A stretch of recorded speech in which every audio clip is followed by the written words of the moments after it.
పాకిస్తాన్‌లో ఆర్మీలో అనేక లుకలుకలు ఉన్నాయి.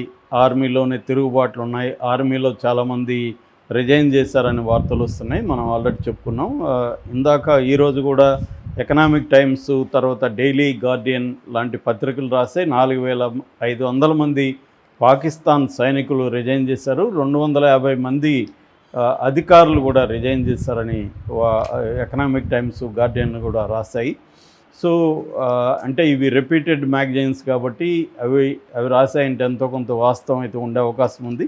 సో అంటే మన Pakistan army chief general Syed Asim Munir ఆయనకు వ్యతిరేకంగా ఆర్మీలోనే బలమైన వ్యతిరేకత ఉంది అనేది చాలామంది చెప్తున్న విషయం. ఆయన కూడా గత కొంతకాలంగా మిస్ అయ్యాడు, కనిపించట్లేదు బయట ఎక్కడ అనేది చెప్తున్నారు. ఆయన అండర్ గ్రౌండ్కి వెళ్ళిపోయారని.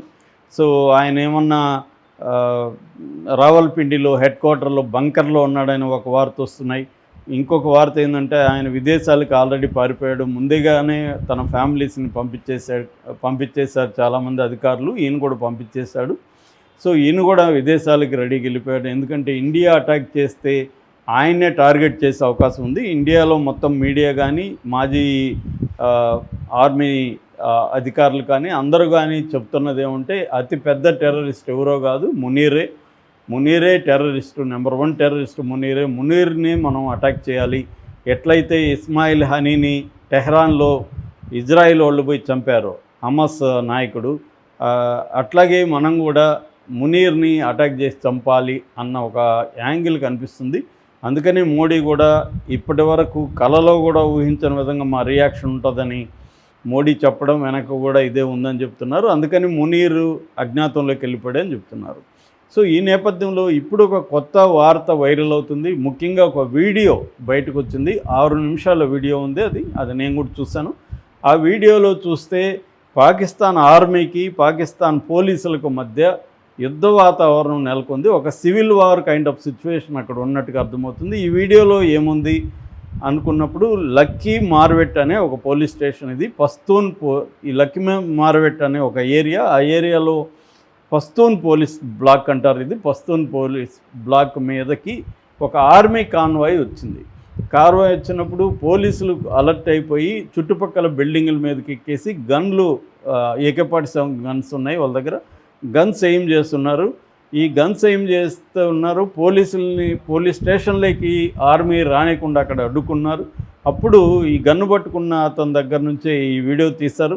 గన్ను పట్టుకున్న అతను ఆర్మీతో గట్టిగా ఆర్గ్యూ చేస్తున్నాడు. అందులో ఏమంటున్నాడంటే, దిమాగ్ ఖరాబ్ క్యా, ఉదర్ కాశ్మీర్ బేజో, ఇధర్ క్యా కర్ రహే హో, ఆప్కే జనరల్ బీ ఆ జాయే, ఫిర్ బీ కుచ్ నహీ కరే సక్తే హో అనేది అతను వాయిస్లో వినిపిస్తుంది మనకి ప్రధానంగా. అంటే ఇక్కడేం చేస్తున్నాం, మీకు మైండ్ దొబ్బిందా, ఇక్కడేం చేస్తున్నారు, మీరు కాశ్మీర్కి పంపించండి మీ సైన్యాన్ని, మీ జనరల్ వచ్చినా కూడా ఇక్కడేం మీరు మమ్మల్ని ఏం చేయలేరు అని గట్టిగా ఆర్గ్యూ చేస్తున్నాడు. సో ఈ వీడియో ఇప్పుడు వైరల్ అవుతుంది. దీనికి సంబంధించిన న్యూస్ ఏంటంటే, వీళ్ళు కొంతమందిని పోలీసులు ఒక 3 సివిలియన్స్ని కిడ్నాప్ చేసి తీసుకొచ్చారని, దాంతో ఆర్మీ ఆ 3 సివిలియన్స్ని విడుదల చేయించుకోవడానికి వచ్చిందని, దానికి వీళ్ళు వ్యతిరేకిస్తున్నారనేది వార్త వచ్చింది.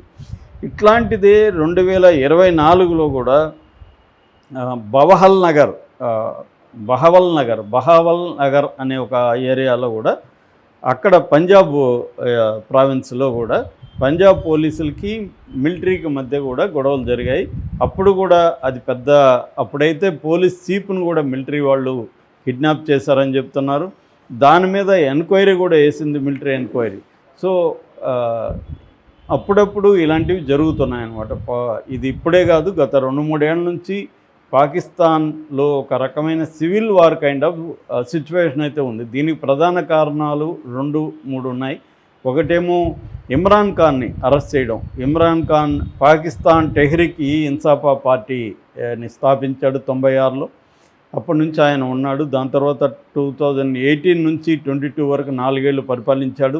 దాని తర్వాత మిలిటరీకి ఈయనకి, ముఖ్యంగా మునీర్కి ఇమ్రాన్ ఖాన్ మధ్య గొడవలు రావడంతో ఇమ్రాన్ ఖాన్ని అరెస్ట్ చేసి జైల్లో పెట్టారు. ప్రజెంట్ జైల్లో ఉన్నాడు ఇమ్రాన్ ఖాన్.